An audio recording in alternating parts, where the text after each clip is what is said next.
General, Secretary Zuckert, General LeMay, members of the Congress,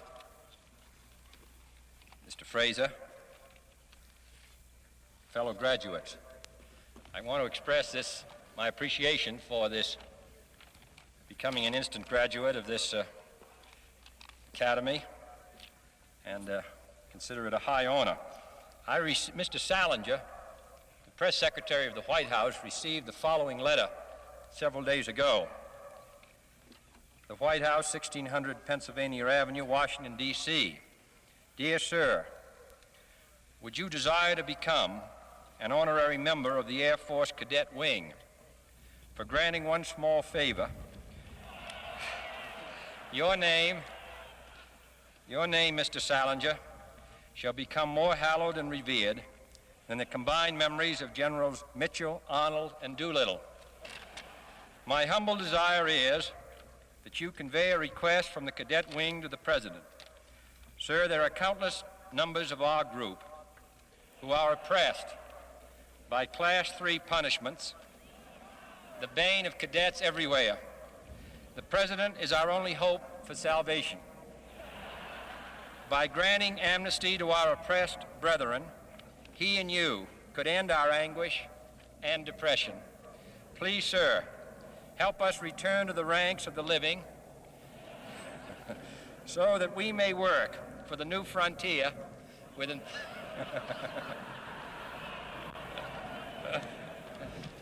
with enthusiasm and vigor.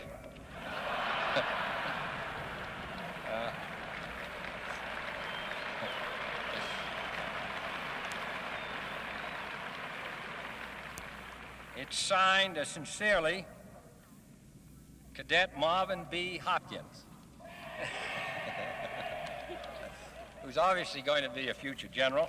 In accordance with, as Mr. Salinger wants to be honored with Generals Mitchell, Arnold, and Doolittle, I therefore take great pleasure in granting amnesty to all those who not only deserve it, but need it.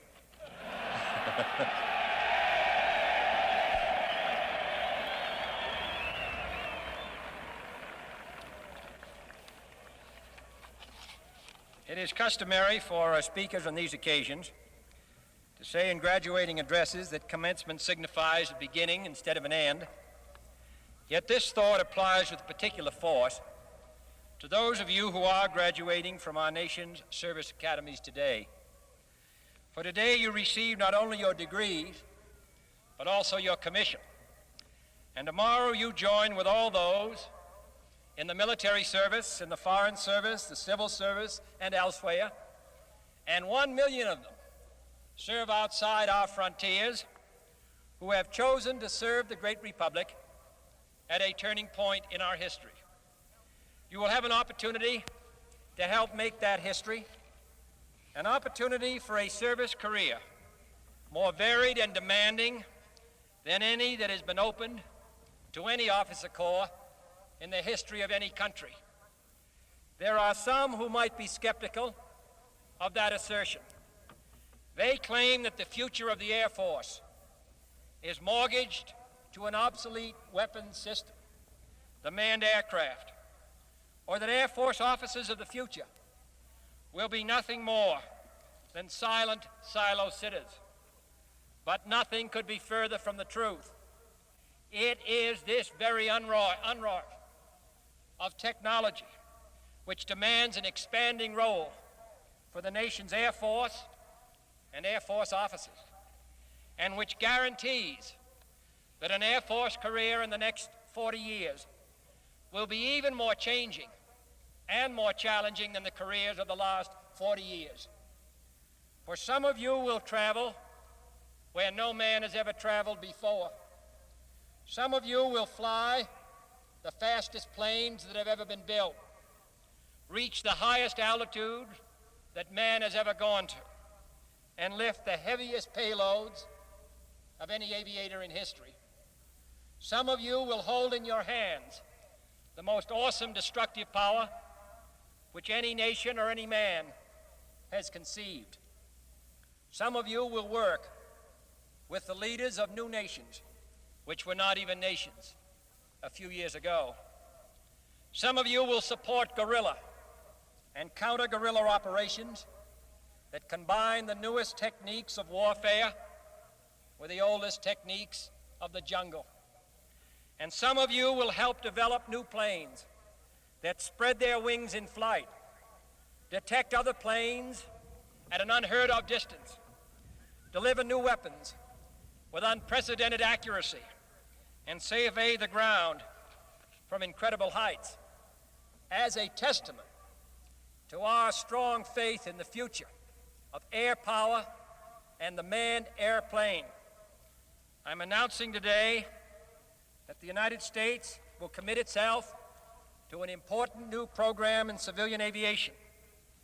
Civilian aviation, long both the beneficiary and the benefactor of military aviation, is of necessity equally dynamic. Neither the economics nor the politics of international air competition permits us to stand still in this area.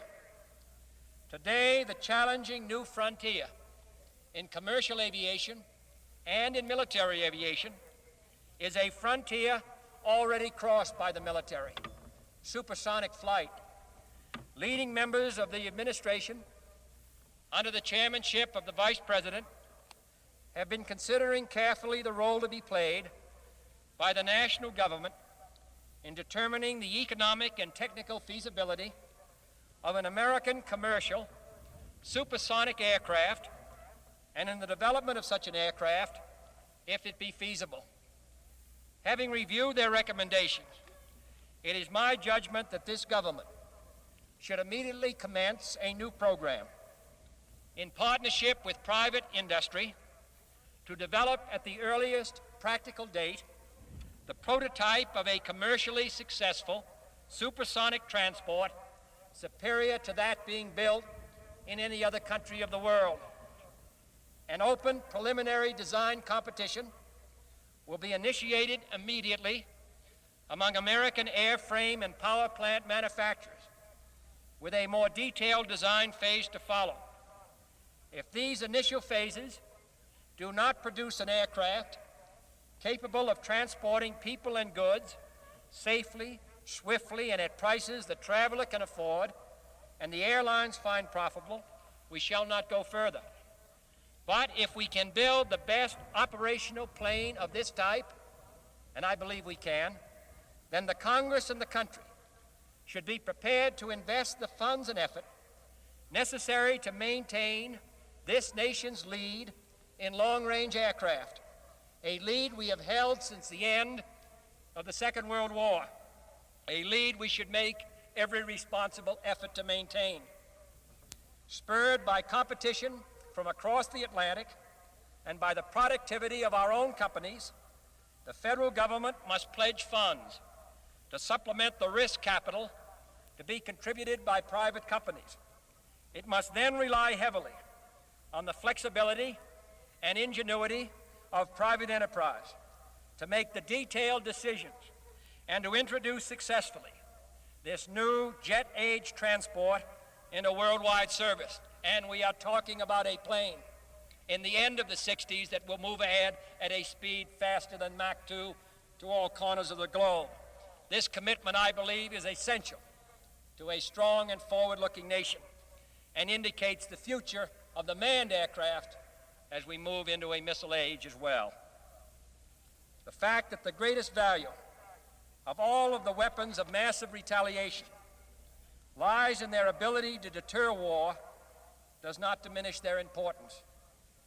Nor will national security in the years ahead be achieved simply by piling up bigger bombs or burying our missiles under bigger loads of concrete. For in an imperfect world where human folly has been the rule and not the exception, the surest way to bring on the war that can never happen is to sit back and assure ourselves it will not happen. The existence of mutual nuclear deterrence cannot be shrugged off as stalemate.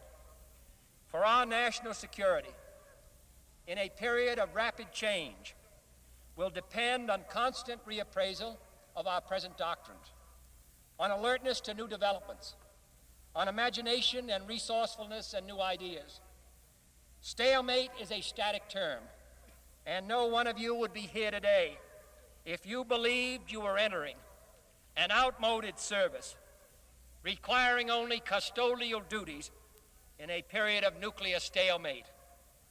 I am impressed by the extraordinary scholastic record, unmatched by any new college or university in this country, which has been made by the students and graduates of this academy.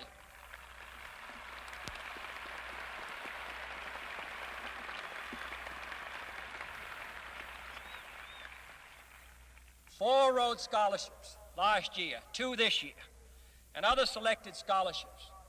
And also your record in the graduate record examination makes the people of this country proud of this academy and the Air Force, which made it possible.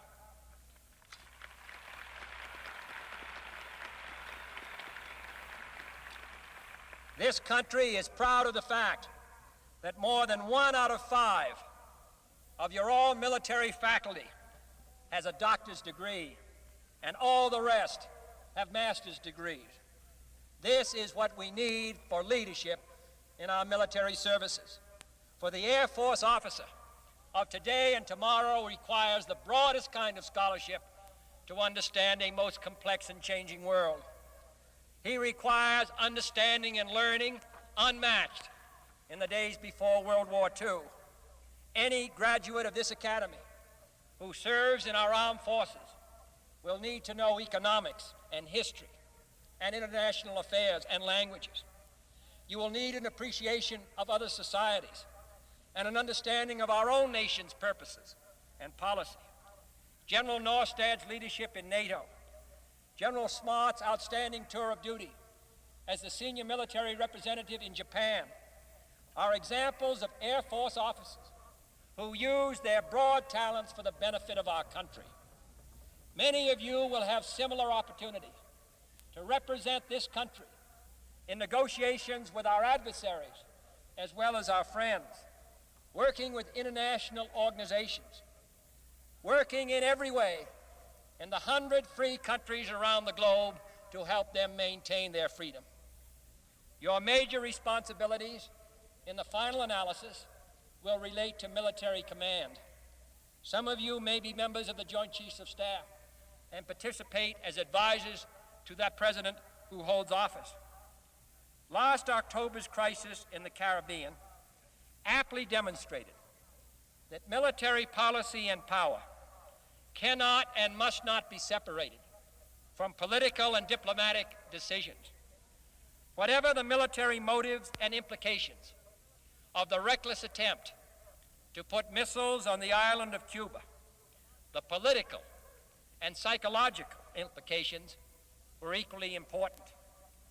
We needed in October, and we had them, and we shall need them in the future, and we shall have them, military commanders who are conscious of the enormous stakes in the nuclear age of every decision that they take, who are aware of the fact that there are no purely political decisions or purely military decisions, that every problem is a mixture of both.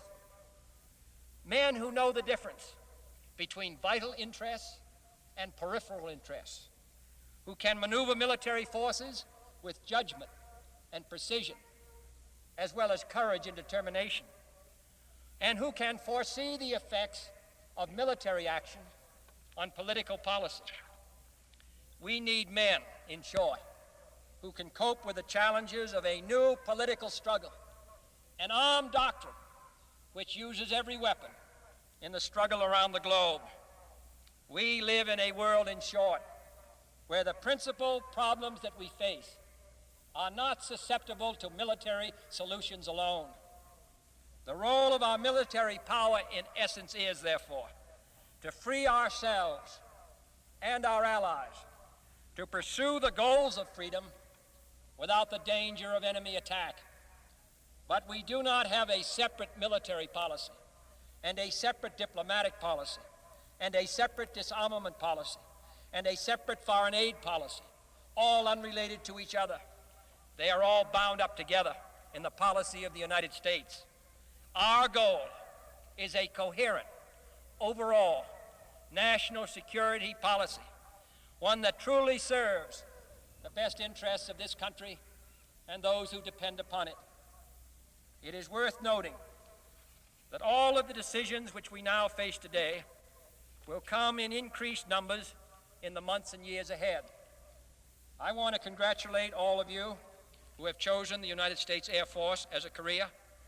As far as any of us can now see in Washington, in the days ahead, you will occupy positions of the highest responsibility. And merely because we move into a changing period of weapon technology as well as political challenge, because in fact we move into that period, there is greater need for you than ever before. You here today on this field, your colleagues at Omaha, Nebraska, or at Elgin in Florida, or who may be stationed in Western Europe, or men who are at sea in ships hundreds of miles from land, or soldiers in camps in Texas, or in the island of Okinawa, they maintain the freedom by being on the ready. They maintain the freedom, the security, and the peace, not only of the United States, but of the dozens of countries who are allied to us, who are close to the communist power, and who depend upon us, and in a sense only upon us, for their freedom and security. These distant ships, these distant planes, these distant men keep the peace in a great half circle, stretching all the way from Berlin to South Korea. This is the role which history and our own determination has placed upon a country which lived most of its history in isolation and neutrality, and yet in the last 18 years have carried the burden for free people everywhere. I think that this is a burden which we accept willingly, recognizing that if this country does not accept it, no people will. Recognizing that in the most difficult time in the whole life of freedom, the United States is called upon to play its greatest role. This is a role which we are proud to accept, and I'm particularly proud to see the United States accept it in the presence of these young men who have committed themselves to the service of our country and to the cause of its freedom. I congratulate you all, and most of all, I congratulate your mothers and fathers who made it possible.